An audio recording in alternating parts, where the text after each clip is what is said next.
বালুরঘাট পৌরসভার পক্ষ থেকে বালুরঘাট ভাগাড়ে সলিড ওয়েস্ট ম্যানেজমেন্টের কাজ চলছে। সেই কাজ কেমন চলছে তা খতিয়ে দেখতে বালুরঘাট পৌরসভার টিচিং গ্রাউন্ডে অর্থাৎ ভাগাড়ে পরিদর্শন করলেন রাজ্য সরকারি সংস্থা সুডার প্রতিনিধি দল। এই পরিদর্শন দলে উপস্থিত ছিলেন সুডার ডিরেক্টর, বালুরঘাট পৌরসভার চেয়ারম্যান অশোক মিত্র, এমসিআইসি মহেশ পারেখ, বিপুল কান্তি ঘোষ সহ অন্যান্য আধিকারিকরা। পাশাপাশি এই দিন এই প্রতিনিধি দল বালুরঘাট হাসপাতালে চলা মা ক্যান্টিন পরিদর্শন করেন। পাশাপাশি অন্যান্য পরিকাঠামো পরিদর্শন করবে বলে জানা গেছে।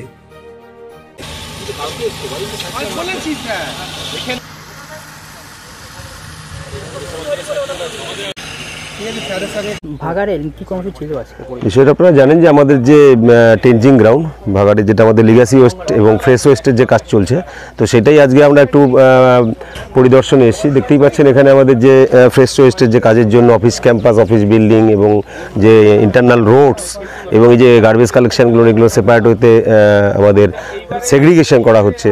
তো স্বাভাবিকভাবেই এই টেনজিং গ্রাউন্ডটাকে আমাদের কমপ্লিট করার জন্য আমাদের লিগাসি ওয়েস্ট এবং ফ্রেশ ওয়েস্টের কাজটা কতটা পর্যায়ে এগিয়েছে, তো সেগুলো বিষয় নিয়ে এবং অন্যান্য মিউনিসিপ্যালিটি বিভিন্ন ধরনের আনুষঙ্গিক বিষয় নিয়ে আজকে আমাদের সাথে সুডার ডাইরেক্টর জলিবাবু উনি এসছেন। তো এবং এমইডির ইঞ্জিনিয়ার থেকে শুরু করে সুডার ইঞ্জিনিয়ার আধিকারিক থেকে শুরু করে সকলে এসছেন, তাদেরকে নিয়ে ভাগাড়ে কি কর্মসূচি ছিল আজকে? বিষয়টা আপনারা জানেন যে আমাদের যে টেনজিং গ্রাউন্ড ভাগাড়ে, যেটা আমাদের লিগাসি ওয়েস্ট এবং ফ্রেশ ওয়েস্টের যে কাজ চলছে, তো সেটাই আজকে আমরা একটু পরিদর্শন